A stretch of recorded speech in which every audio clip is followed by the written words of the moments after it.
আমরা ছোটবেলা থেকেই মহাভারতের গল্প শুনে আসছি, টেলিভিশনে দেখেও আসছি।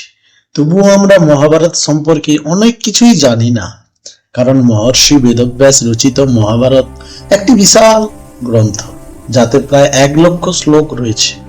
আজ আমরা আপনাদের মহাভারতের এমন কিছু কাহিনী শোনাবো এবং দেখাবো, যা হয়তো আপনি আগে কখনো দেখেননি বা পড়েননি। তাহলে আসুন শুরু করি মামা শকুনির কথা দিয়ে। আমরা সবাই মনে করি যে শকুনি কৌরবদের সবচেয়ে বড় হইতোষী ছিল, কিন্তু সত্যটি সম্পূর্ণ উল্টো। শকুনিই ছিল কৌরবদের বিনাশের সবচেয়ে বড় কারণ। তিনি কৌরব বংশকে ধ্বংস করার জন্য মহাভারতের যুদ্ধের পটভূমি প্রস্তুত করেছিলেন। কিন্তু তিনি এমনটা কেন করেছিলেন, এর উত্তর জানতে হলে আমাদের ধৃতরাষ্ট্র ও গান্ধারীর বিবাহের কাহিনী থেকে শুরু করতে হবে।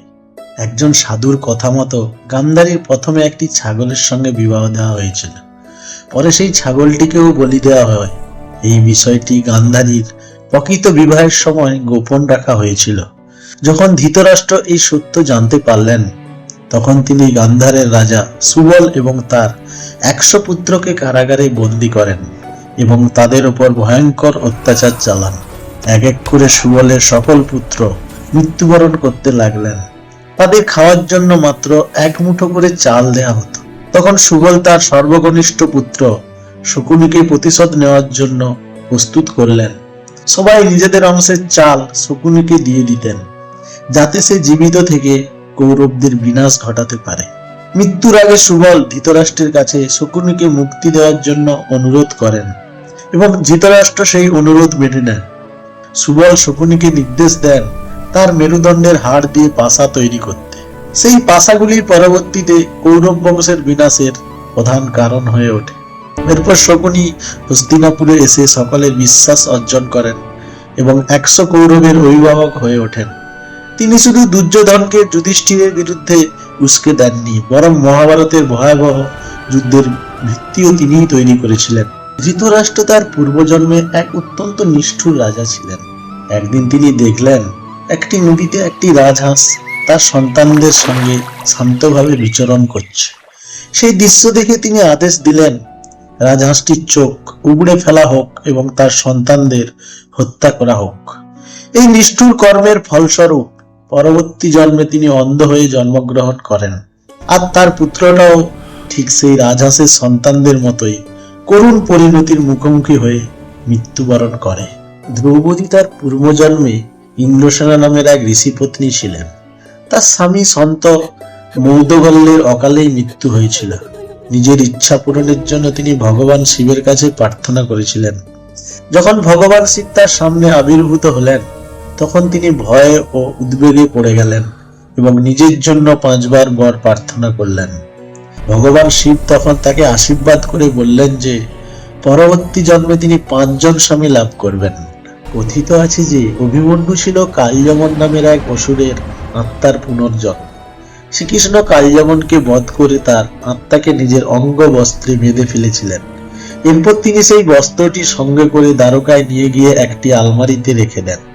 একদিন সুভদ্রা, অর্জুনের পত্নী, ভুলবশত সেই আলমারি খুলে ফেললে একটি জ্যোতি তার গর্ভে প্রবেশ করে এবং তিনি অজ্ঞান হয়ে পড়েন।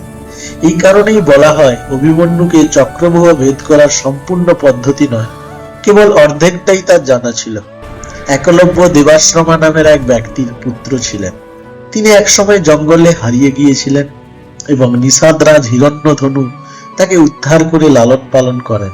রুক্মিণীর স্বয়ংবরের সময় একলব্য নিজের পিতার প্রাণ রক্ষা করতে গিয়ে বীরের মতো মৃত্যুবরণ করেন। তার এই মহান আত্মত্যাগে সন্তুষ্ট হয়ে শ্রীকৃষ্ণ তাকে বর দেন যে পরবর্তী জন্মে তিনি দ্রোণাচার্যের বিরুদ্ধে প্রতিশোধ নিতে সক্ষম হবেন। পরবর্তী জন্মে একলব্য দৃষ্টদুম্ন হিসাবে জন্মগ্রহণ করেন এবং শেষ পর্যন্ত দ্রোণাচার্যের মৃত্যুর কারণ হন। পাণ্ডু ছিলেন অত্যন্ত জ্ঞানী ব্যক্তি। তার শেষ ইচ্ছা ছিল তার 5 পুত্র যেন তার মৃতদেহ ভক্ষণ করে, যাতে তিনি জীবনে যে জ্ঞান অর্জন করেছিলেন তা তাদের মধ্যেও সঞ্চারিত হয়। বলা হয় কেবল সহদেবী পিতার এই ইচ্ছা পালন করেছিলেন এবং তিনি তার পিতার মস্তিষ্কের 3টি অংশ ভক্ষণ করেন। প্রথম অংশটি খাওয়ার সঙ্গে সঙ্গে সহদেব অতীতের জ্ঞান লাভ করেন। দ্বিতীয় অংশটি খাওয়ার পর বর্তমানের জ্ঞান এবং তৃতীয় অংশটি খাওয়ার সঙ্গে সঙ্গে ভবিষ্যতের জ্ঞান অর্জন করেন। তবে এমন বিশ্বাসও রয়েছে যে 5 পাণ্ডবী পিতার মৃতদেহ ভক্ষণ করেছিলেন, কিন্তু সহদেবী সবচেয়ে বেশি অংশ গ্রহণ করেছিলেন। কুরুক্ষেত্রে এমন একটি স্থান রয়েছে যেখানে মনে করা হয় মহাভারতের ভয়াবহ যুদ্ধ সংঘটিত হয়েছিল। সেই স্থানের প্রায় 30 কিলোমিটার এলাকার মাটির গঠন অত্যন্ত ভিন্ন ধরনের। বিজ্ঞানীরাও এখনো নিশ্চিতভাবে বুঝতে পারেননি কিভাবে এমনটি সম্ভব হয়েছে, কারণ এই ধরনের মাটির সৃষ্টি সাধারণত তখনই হয় যখন কোনো স্থানে অত্যন্ত তীব্র তাপের প্রভাব পড়ে। অনেকের বিশ্বাস মহাভারতের সেই ভয়ঙ্কর যুদ্ধের ফলেই এই অঞ্চলের মাটির প্রকৃতি পরিবর্তিত হয়েছে। বর্বরিক ছিলেন ভীমের পুত্র এবং ঘটোৎকচের পুত্র। বর্বরিককে কেউ পরাজিত করতে পারত না, কারণ তার কাছে কামাখ্যা দেবীর কাছ থেকে প্রাপ্ত 3টি অদ্ভুত শক্তিশালী তীর ছিল, যার সাহায্যে তিনি যে কোনো যুদ্ধ জয় করতে সক্ষম ছিলেন। কিন্তু তিনি একটি প্রতিজ্ঞা করেছিলেন যে তিনি সর্বদা দুর্বল পক্ষের হয়ে যুদ্ধ করবেন। যখন বর্বরিক কুরুক্ষেত্রে পৌঁছায় তখন কৌরবরা দুর্বল অবস্থায় ছিল, তাই তাদের পক্ষ থেকে যুদ্ধ করা প্রায় নিশ্চিত হয়ে গিয়েছিল। এই কথা যখন শ্রীকৃষ্ণ জানতে পারলেন, তখন তিনি বর্বরিকের কাছে দান হিসাবে তার মস্তক চেয়ে নিলেন।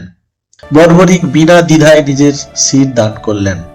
তখন শ্রীকৃষ্ণ তাকে আশীর্বাদ করে বললেন যে কলিযুগে তিনি শ্রীকৃষ্ণের নামের সঙ্গে পূজিত হবেন। রাজস্থানের সিকার জেলার খাটু শ্যামজি মন্দিরে সেই বর্বরিকই বাবা শ্যাম নামে পূজিত হন। মহাভারতের সকল বীর যোদ্ধার শঙ্খ ছিল অত্যন্ত শক্তিশালী ও ঐশ্বরিক ক্ষমতা সম্পন্ন। ভগবদ গীতার একটি শ্লোকে এই সমস্ত শঙ্খের নাম উল্লেখ রয়েছে। অর্জুনের শঙ্খের নাম ছিল দেবদত্ত, ভীমের শঙ্খের নাম ছিল পৌণ্ড্র, যার শব্দে শত্রুরা ভয়ে আতঙ্কিত হয়ে পড়ত।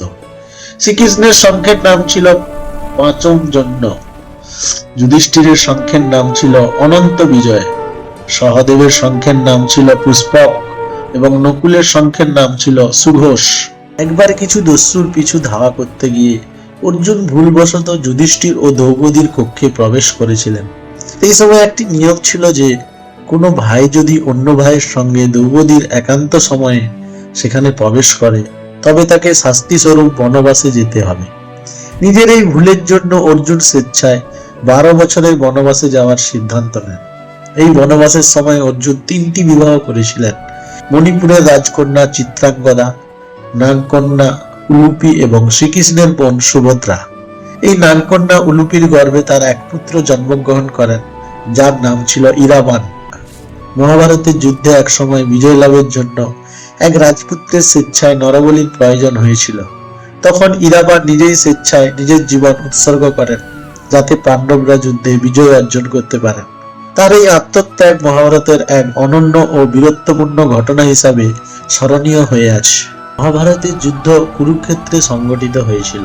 কুরুক্ষেত্রে যুদ্ধ করার সিদ্ধান্ত স্বয়ং ভগবান শ্রীকৃষ্ণেরই ছিল, কিন্তু তিনি কেন মহাভারতের যুদ্ধের জন্য কেবল কুরুক্ষেত্রকে নির্বাচন করেছিলেন তার পেছনের কাহিনী অত্যন্ত তাৎপর্যপূর্ণ। সেই কাহিনী কিছুটা এইরকম: যখন মহাভারতে যুদ্ধ হওয়া নিশ্চিত হয়ে গেল, তখন তার জন্য উপযুক্ত ভূমির সন্ধান শুরু হলো। শ্রীকৃষ্ণ চেয়েছিলেন সেই যুদ্ধে অধর্মে নিমজ্জিত ও অসুর প্রবৃত্তিতে আক্রান্ত ব্যক্তিদের বিনাশ ঘটুক, কিন্তু একটি বড় আশঙ্কা ছিল। এটি ছিল ভাইয়ের বিরুদ্ধে ভাই, গুরুর বিরুদ্ধে শিষ্য এবং আত্মীয় স্বজনদের মধ্যে যুদ্ধ। একে অপরকে নিহত হতে দেখে যদি তাদের হৃদয়ে করুণা জাগে এবং তারা সন্ধি করে নেন, তবে ধর্ম প্রতিষ্ঠার উদ্দেশ্য পূরণ হবে না। তাই এমন একটি ভূমি নির্বাচন করা প্রয়োজন ছিল যেখানে ক্রোধ, দেশ ও কঠোরতার সংস্কার প্রবলভাবে বিরাজমান। এই উদ্দেশ্যে শ্রীকৃষ্ণ বহু দূতকে তিনি বিভিন্ন দিকে পাঠালেন, যাতে তারা বিভিন্ন স্থানের ঘটনা পর্যবেক্ষণ করে এসে তাকে জানায়। একজন দূত ফিরে এসে একটি ভয়াবহ ঘটনার কথা বললেন।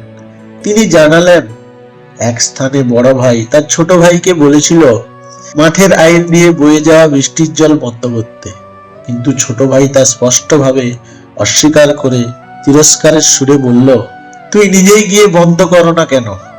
আমি কি তোর দাস? এই কথায় বড় ভাই প্রচন্ড প্রধান্য হয়ে উঠল সে ছুরি দিয়ে নিজের ছোট ভাইকে নির্মমভাবে হত্যা করলো। তারপর মৃতদেহটির পা ধরে টেনে সেই আইলের কাছে নিয়ে গেল এবং সেখানে জল বেরিয়ে যাচ্ছিল। সেখানে সেই মৃতদেহটিকে পিষে দিয়ে জলের প্রবাহ বন্ধ করে দিল। এই নির্মম ঘটনার কথা শুনে শ্রীকৃষ্ণ সিদ্ধান্ত নিলেন যে এই ভূমি ভাইয়ের বিরুদ্ধে ভাইয়ের যুদ্ধের জন্য সবচেয়ে উপযুক্ত। তিনি বুঝতে পারলেন এই স্থানে পৌঁছালে যোদ্ধাদের মনে এমন প্রভাব পড়বে যে তাদের মধ্যে পারস্পরিক ভালোবাসা জাগ্রত হওয়ার বা সন্ধির কথা ভাবার কোনো সম্ভাবনাই থাকবে না। সেই স্থানই ছিল কুরুক্ষেত্র এবং সেখানেই মহাভারতের ভয়াবহ যুদ্ধ সংগঠিত হয়েছিল। মহাভারতের এই কাহিনী আমাদের ইঙ্গিত দেয় যে শুভ ও অশুভ চিন্তা এবং কর্মের সংস্কার দীর্ঘ সময় ধরে ভূমির মধ্যে সঞ্চিত থাকে।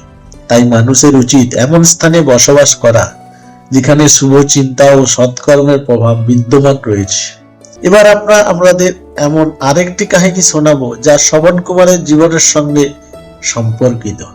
যখন শ্রবণ কুমার তার পিতামাতাকে কাঁধের কাভার থেকে নামিয়ে পায়ে হেঁটে নিয়ে চলেছিলেন, শ্রবণ কুমারের পিতামাতা ছিলেন অন্ধ। তিনি অত্যন্ত নিষ্ঠা ও ভক্তি ভরে তাদের সেবা করতেন এবং কখনো তাদের কোনো কষ্ট হতে দিতেন না। একদিন তার পিতামাতা তীর্থযাত্রায় যাওয়ার ইচ্ছা প্রকাশ করলেন। তখন শ্রবণ কুমার একটি কাভার তৈরি করে তাদের দুজনকে তাতে বসিয়ে তীর্থযাত্রায় বেরিয়ে পড়লেন। বহু তীর্থ দর্শন করার পর একদিন হঠাৎ তার মনে একটি চিন্তা উদয় হলো, কেন পিতামাতাকে কাঁধে বহন করবেন? তাদের পায়ে হেঁটেই চলতে বলা যায় না কেন?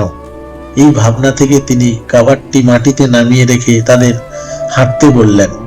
পিতামাতা হাঁটতে শুরু করলেন, কিন্তু তারা একই সঙ্গে বললেন এই স্থানটি যত দ্রুত সম্ভব অতিক্রম করা উচিত।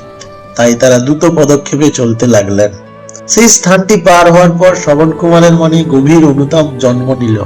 তিনি বুঝতে পারলেন তিনি পিতামাতার প্রতি অবজ্ঞা করেছেন।